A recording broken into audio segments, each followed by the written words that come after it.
Allez, c'est parti pour le guide ultime pour investir en bourse en 2026. Donc tout d'abord, qui suis-je pour te parler d'investissement? Moi, c'est Cyril, @CyrilWells sur Instagram. Je suis titulaire de 2 masters, dont un en finance et un second en gestion de patrimoine. Je suis un ex-banquier privé pendant plusieurs années et je suis fondateur de Cyril Wells Conseil. C'est un cabinet de conseil indépendant. J'ai généré plus de 120 000 euros sur les marchés financiers, donc ça c'est un peu une visu de mon patrimoine en 2 ans, donc son évolution. Et j'ai également acheté 2 appartements sur l'année 2025. Ma mission, c'est t'apprendre à enfin transformer ton épargne en revenu passif. Donc voici quelques témoignages de membres que j'ai accompagnés, donc notamment Florian et Antoine, donc qui avaient de l'argent qui dormait sur leur compte courant. J'ai pu les accompagner et développer cette épargne et la faire enfin fructifier intelligemment via les marchés financiers. Donc étape 1, on va rentrer un peu dans le ventre du sujet. Pourquoi investir en 2026? C'est non négociable. Il y a 2 raisons à cela, on peut même en noter plusieurs, mais la raison principale, c'est que tu n'auras probablement pas de retraite. Tout dépend quel est le type de personne que tu regardes la vidéo. Si tu as 60 ans, bon, je pense que tu auras une retraite. Mais si tu as environ le même âge que moi, donc moins de 30 ans, tu n'auras, je pense, pas de retraite, ou on aura peut-être une retraite à 70 ans, 75 ans. Mais bon, le but, c'est pas de travailler jusqu'à notre mort. Et donc, moi, je pars du principe qu'on n'aura pas de retraite, probablement pas de retraite. Et pourquoi je fais un peu ce point de vue? C'est que déjà, l'espérance de vie augmente. Donc, l'espérance de vie augmente, c'est égal, tu vivras plus longtemps avec moins d'argent chaque mois. Ensuite, le point, je dirais, le plus important, c'est que ce qu'il faut savoir, c'est que c'est les jeunes qui financent la retraite en fait, des retraités. Et donc, en 2000, on avait 2 actifs pour un retraité. Et donc en 2040, on aura un actif pour un retraité. Donc voilà un peu le gros problème de la répartition des retraites en France, parce qu'on est sur un régime par répartition. Et donc, vaut mieux prôner, je pense, un régime par capitalisation, c'est-à-dire que c'est à nous de cotiser pour notre retraite via les marchés financiers. Ensuite, il y a un déficit structurel, car c'est vrai que les retraites pèsent cher dans le PIB du pays. Et ensuite, la retraite moyenne baisse d'année en année. Deuxième raison qui est très importante, c'est l'inflation. C'est-à-dire que l'argent que tu as aujourd'hui, donc tes euros ou tes dollars, n'ont pas la même valeur demain. Par exemple, en 1980, 10 000 dollars, ça vaut aujourd'hui 40 000 dollars. C'est-à-dire que si avant, en 1980, tu avais 10 000 dollars, c'était énorme comparé à maintenant. 10 000 dollars, c'est quand même toujours beaucoup, mais en 1980, c'était vraiment une somme qui était très très conséquente. Et donc, c'est ce qu'on appelle l'inflation, c'est-à-dire que la monnaie perd de la valeur. Et le seul moyen de contrer un peu l'inflation, c'est d'investir ton argent, que ce soit sur les marchés financiers, dans l'immobilier, dans l'or, dans la crypto, etc. Et donc, j'ai fait un peu un comparatif avec, imaginons si tu avais mis 10 000 euros sur 45 ans, avec un taux d'intérêt de 8%, j'ai été assez conservateur sur ce taux d'intérêt. Et donc, tu aurais eu 319 000 euros. 309 000 euros viennent des intérêts que tu as perçus. Et c'est ça qui est intéressant, c'est qu'il y a juste eu 10 000 euros qui ont été mis initialement. Il n'y a pas eu 100 euros qui ont été rajoutés chaque mois. Et si on rajoute 100, 150 euros mensuellement, enfin sur 45 ans, mais là, c'est une somme qui est énorme et donc qui dépasse largement le million. Si ce n'est plus, peut-être 2, 3 millions, 4, 5 millions. Donc voilà, le plus important, c'est quand vous avez de l'argent, c'est de le diversifier et de l'investir. Étape 2, ce qu'il faut faire et où comprendre avant d'investir. Ça, c'est ultra, ultra important et vous négligez beaucoup, beaucoup, beaucoup cette étape. Parce qu'en général, vous êtes assez alerte sur la raison 1, la raison 2, c'est-à-dire que, ok, on n'aura pas de retraite, ok, l'inflation, c'est ce qui bouffe, en fait, entre guillemets, notre argent. Mais vous passez directement à l'étape 3, qui sont les meilleurs véhicules ou comment investir. Alors que l'étape 2, c'est, je dirais, une des étapes les plus importantes. Par exemple, on va commencer par ici. Avant d'investir, il faut déjà avoir de l'argent de côté. Vous ne pouvez pas investir si vous avez 200 euros, 300 euros de côté. On dit qu'il faut mettre au moins 3 à 6 mois de dépenses pour commencer réellement à investir. Ensuite, il faut vraiment déterminer quel est l'argent qui va servir à l'investissement, par exemple à investir sur les marchés financiers, sur son PEA, compte titre, etc. Et quel est l'argent qui va réellement servir à ses tâches quotidiennes, que ce soit payer son loyer, payer ses factures, etc. Donc il faut bien diversifier en fait qu'est-ce qui va dans quoi. Donc ça, c'est ultra, ultra important. Et une autre chose qui est, je dirais, une des choses les plus importantes quand on souhaite investir sur les marchés financiers, c'est de connaître son horizon d'investissement. Ça, c'est ultra, ultra, ultra important. Et en général, quand on commence, on ne sait pas. Parce qu'on a envie d'investir sur les marchés financiers, mais est-ce que tu sais réellement quel est ton horizon?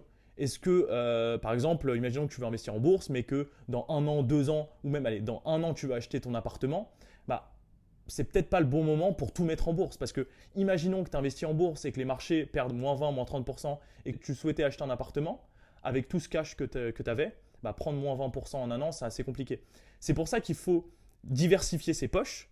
Donc par exemple, avoir une poche plus sécure et une poche un peu plus offensif qui va être investie sur les marchés. Mais cette poche-là, tu te dis que tu ne vas pas la toucher pendant 5, 6 ans, 7 ans. Et ça, c'est ce qu'on voit avec les personnes que j'accompagne. Donc le comment déterminer ta poche, donc court terme, moyen terme, long terme. Si tu es encore dans le flou par rapport à ton horizon d'investissement en court, moyen, long terme, tu peux réserver un appel qui est 100% gratuit avec moi. Le lien est dans la description. Le but, c'est de faire un point sur ta situation et voir par la suite si je peux t'aider. On continue par la volatilité.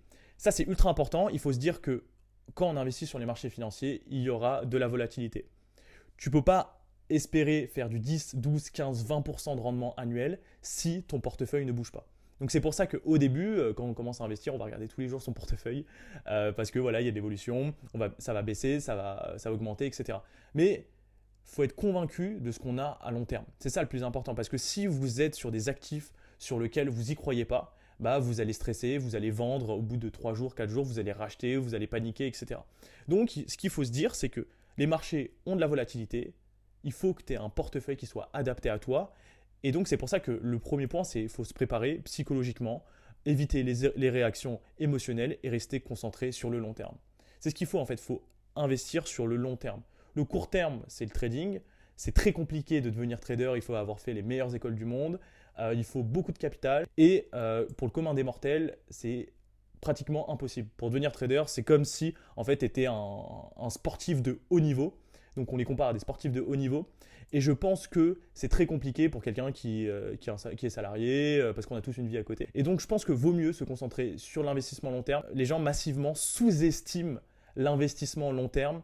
Car en fait, le problème, c'est qu'on ne voit pas les résultats sur 1 ou 2 ans, mais on les voit sur plusieurs années. Et vous ne vous rendez pas compte de la puissance des intérêts composés sur 5 ans, 10 ans, 15 ans, 20 ans. Donc voilà un peu l'étape 2 qui est ultra importante. Ensuite, on va parler un peu de l'étape 3. Les meilleurs véhicules pour investir sur les marchés financiers, notamment en France, j'en ai listé 4. Les 4 principaux, tu as le PEA. Le PEA, ça te permet d'investir sur les marchés financiers, majoritairement européens, même si tu peux également avoir des ETF, par exemple sur les États-Unis, donc le S&P 500, Nasdaq, etc. Je ne vais pas rentrer réellement dans les détails sur le PEA, mais voilà un peu un descriptif sur des actions de type européenne. C'est 150 000 euros maximum de versement. Et ce qui est intéressant, c'est qu'après 5 ans, ton imposition sur tes plus-values diminue fortement. Par contre, ce qu'il faut faire attention, c'est quand tu ouvres un PEA, si tu fais des retraits avant 5 ans, il se clôture automatiquement. Ensuite, tu as aussi le PEA PME, là c'est pour investir sur des plus petites sociétés européennes. Ensuite, en 2, on a le compte titre, là qui est un peu plus intéressant pour s'exposer vraiment sur le monde entier, parce que le problème avec le PEA, c'est qu'on est bloqué. On ne peut pas, par exemple, acheter du Nvidia ou du Apple en direct. On est vraiment centré que sur l'Europe, tandis que le CTO, ça te permet d'investir vraiment sur toutes les zones géographiques que tu veux et tu n'as pas de limite de versement. Tandis que le PEA, c'était 150 000. Là, tu n'as aucune limite. Tu peux faire monter ton CTO à 1 million, 2 millions, 3 millions. Ensuite, l'assurance vie. L'assurance vie qui est très intéressant, je trouve, pour une enveloppe de diversification. J'adore cumuler, par exemple, le PEA, CTO plus l'assurance vie derrière. Le PEA, on va plus aller sur une enveloppe qui est très agressive avec des actions, des ETF. Et l'assurance vie, ça va être plus un peu le socle défensif, sécurité, où on va aller par exemple chercher du fonds euro, une partie obligataire, etc. Et l'assurance vie, c'est très intéressant si vous avez des enfants, parce que notamment, vous pouvez les nommer bénéficiaires du contrat d'assurance vie et à votre décès, si vous avez fait des versements avant 70 ans, vous avez un abattement de 152 500 sur notamment le montant qui est disposé sur le contrat d'assurance vie auquel votre enfant va hériter gratuitement. Dans une limite de 152 500, après il y a de la taxation au-delà. Donc c'est pour ça que c'est très intéressant l'assurance vie. Et en plus dans l'assurance vie, on peut avoir vraiment beaucoup de choses, du fonds euro. On peut avoir aussi des ETF, des OPCVM, des produits structurés, etc. Donc c'est très intéressant. Et moi, l'assurance vie que j'aime beaucoup, c'est chez Linksea. Ensuite, il y a le PER. Le PER, je ne le recommande pas pour tout le monde. Le PER, ça devient intéressant quand vraiment on a des gros revenus. Donc si vous avez une tranche marginale d'imposition, je dirais entre 41% et 45%, là ça peut être intéressant parce que le PER, donc ça vous permet de défiscaliser vos revenus, donc entre guillemets de baisser votre base imposable. Donc ça peut être très intéressant. Par contre, le problème avec le PER, c'est qu'on est bloqué. Il n'y a que quelques moyens pour sortir sur le PER, donc c'est achat de résidence principale, la retraite, et après c'est d'autres cas, mais c'est très compliqué. Donc le PER, moi je trouve que c'est très judicieux quand vous avez des gros revenus, afin de diminuer un peu les impôts que vous payez, mais si vous êtes dans la tranche des 30%, je trouve que ça vaut pas le coup. Ensuite, on va passer maintenant à l'étape 4, parce que là on a vu les véhicules sur lesquels investir, donc PEA, compte titre, assurance vie, PER, mais maintenant, dans quoi il faut investir concrètement? Concrètement, j'en ai cité deux, il y en a beaucoup plus, bien évidemment. Le but, c'est pas rentrer tout dans les détails parce que ça peut vous embrouiller. Et le but, c'est de rester à l'essentiel qui, je pense, est le plus important. Donc, ce sont les ETF. Les ETF, c'est probablement l'outil le plus puissant pour investir intelligemment en 2026. Un ETF, c'est simple, c'est au lieu d'acheter une seule action, tu investis dans des dizaines, des centaines, voire des milliers d'entreprises en une fois. Quand tu achètes un ETF Monde, donc un ETF MSCI World, tu investis automatiquement dans Apple, Microsoft, Google, Amazon.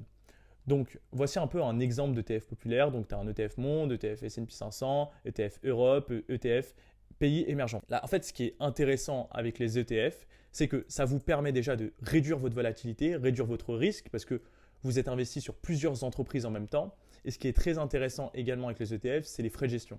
En général, les frais de gestion sur un ETF, c'est de 0,15, 0,20, 0,30 annuels. Tandis que les fonds maison qu'on peut retrouver sur les contrats d'assurance vie, vous avez sûrement, je pense, des contrats d'assurance vie dans vos banques. Il faut regarder un peu les frais que vous payez, mais on est plus aux alentours de 1,5-2%. Et juste cette différence de frais joue énormément sur le rendement que vous allez pouvoir avoir à long terme. Donc voilà un peu ce que c'est des ETF. Ensuite, tu as les grandes entreprises solides, donc par exemple, je ne sais pas, Apple, Microsoft, Google, LVMH, Total. Donc là, on investit uniquement sur une seule action.